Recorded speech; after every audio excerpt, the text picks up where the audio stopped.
As I have wrestled with and prayed over this gospel passage, I made the decision to switch the order. The sermon is going to be first and the gospel is going to be second. Instead of hearing the gospel and then me saying what is important, I would rather you hear what Jesus says, and I'm going to actually add last week's gospel lesson to this one. It's one continuous, was actually even only as a small part of the speech that Jesus makes to his disciples. But I want you to hear these very, very profound words as if Jesus is speaking to you. And so to get to that place where we can hear, because it is very difficult to hear, difficult to listen, let's play a little bit with what the themes that are going on here. Well, first of all, the sermon title is Go and Bear Fruit. That's the next to the last line in the gospel lesson, and as I was reading through all and praying over it, it seemed to me that was sort of a summation of what we are to do. So we'll start with the end. At the end, what we're to do is we're to go and bear fruit. But I would ask you, how do you bear fruit? Now, we're using an analogy here, and I suspect that few of us, rather than more of us, have actually raised fruit trees or bushes or, strawberries. Well, you might have raised strawberries. More of you probably raised strawberries. But I'm thinking of raspberries and things like that, things that we would call fruit. How many have raised fruit at one time in your life or another? Okay, maybe half. Maybe half. Maybe it's not quite as bad as I think. What's necessary? What's necessary for a good fruit harvest?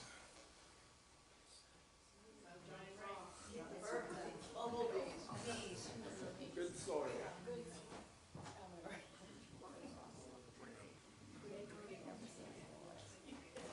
No late frost. Okay, well, maybe I don't need to worry about the sermon. Well, that phrase, bear fruit.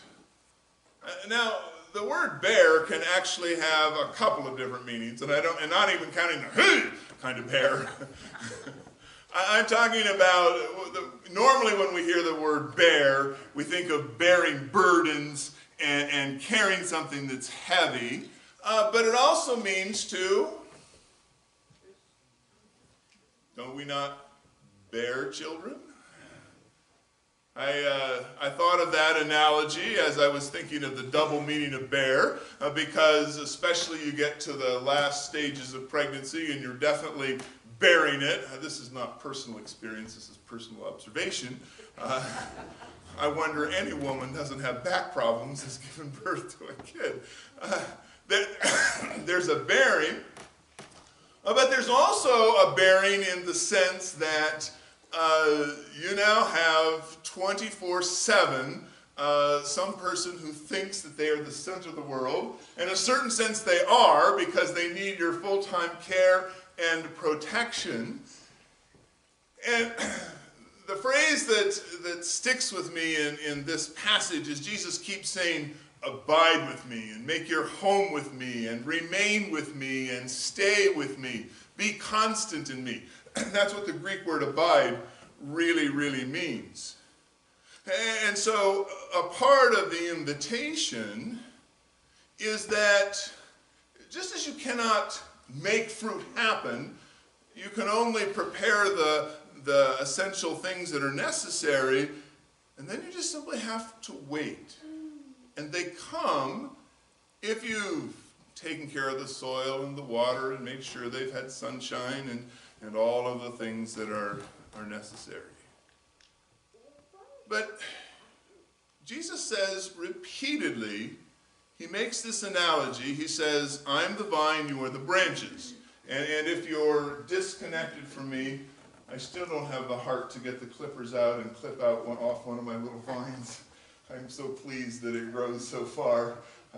Not even for the purpose of a sermon illustration am I willing to murder or no, I guess it's not murder, it's dismember. A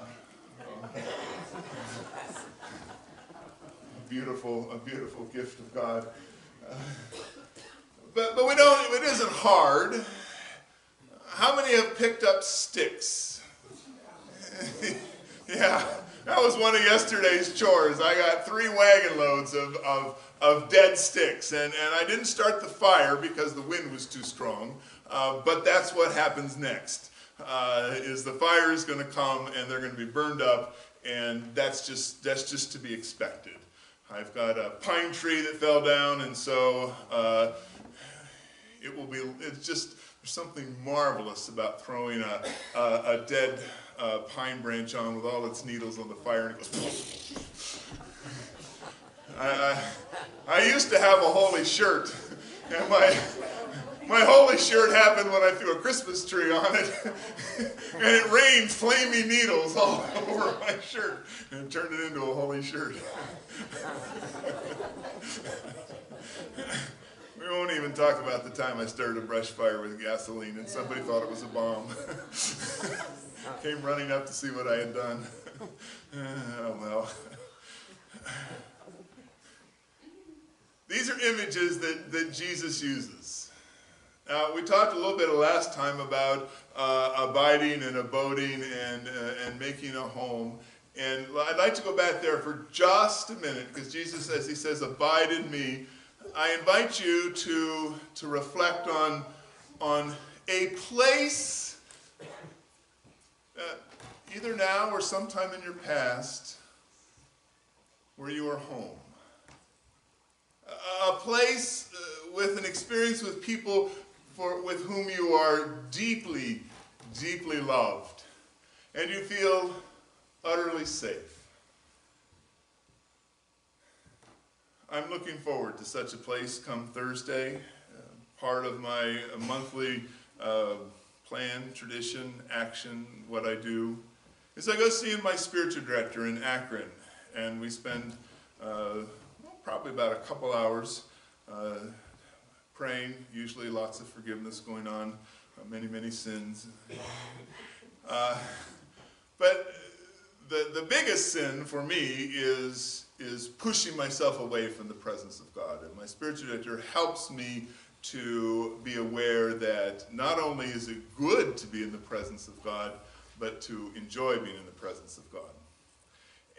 And then, from there, I go to the home of my internship pastor, Clyde McGee, and his wife, Peggy. Several months ago, practically about 8 or 9 months ago, I was saying to Jesus, I get along well with the Holy Spirit, and Jesus, you're really fine and all, but this Father thing, I got this righteous judge that's sort of the standard by which I understand it, and I know that's not the real way. So can I have a better understanding of who is this person whom we call Father? And he put into my mind Peggy McGee. Peggy McGee. When I go to Peggy's house, the first thing I get is a wonderful, cheery welcome, a big smile on her face, and a hug from her and from Clyde. And then we come in, and the first thing she does is offer me something to drink, and there's always little nibbles on the counter, one of which is always chocolate. Life is really good. And the table is already set. And she loves to decorate and to have guests, so she has a variety of placemats and place settings, and there's always some kind of live plant or live flower as the centerpiece of the table, and in the kitchen, whatever is cooking is bubbling away, and all the times I've been there, I'm not even sure I've ever had the same thing twice.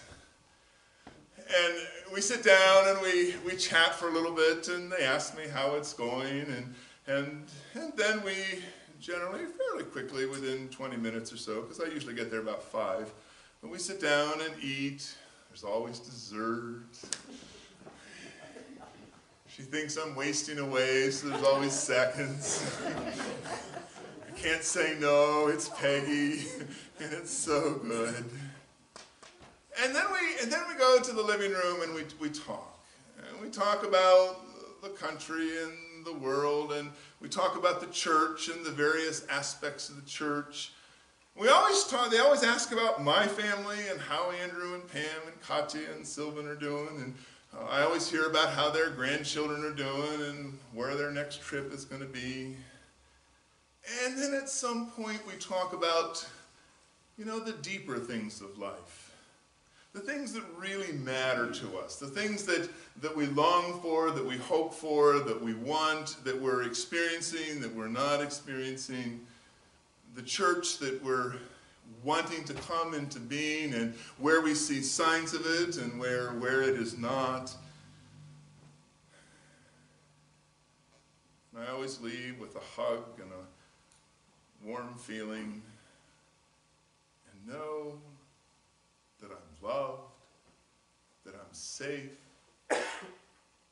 that both with my spiritual director and with Clyde and Peggy, I can talk about the things that trouble me and things that I really can't share in larger places.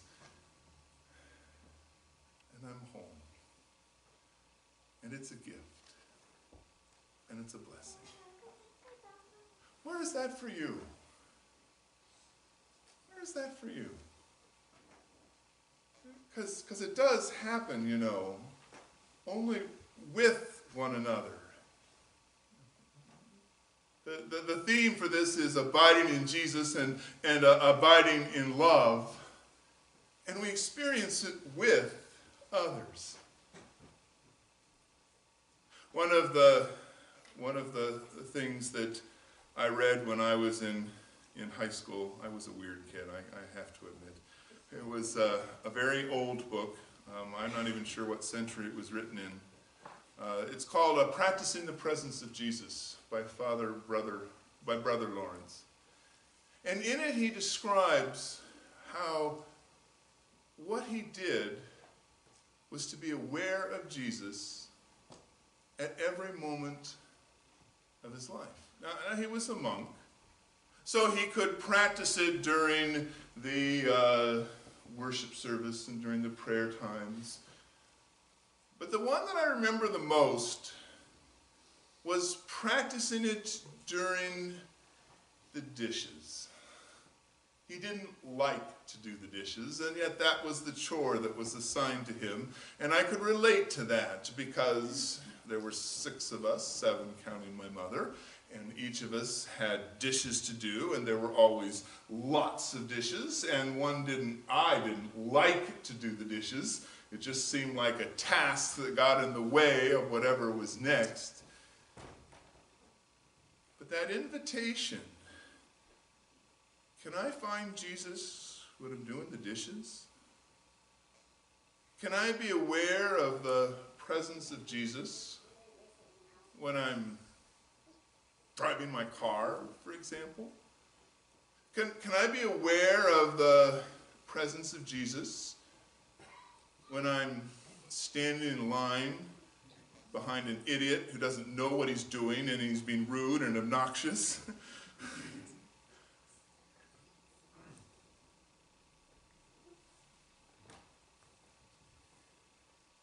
Can I experience the presence of Jesus in the presence of God's people? What is it for you? What is it for you? And now, are you ready?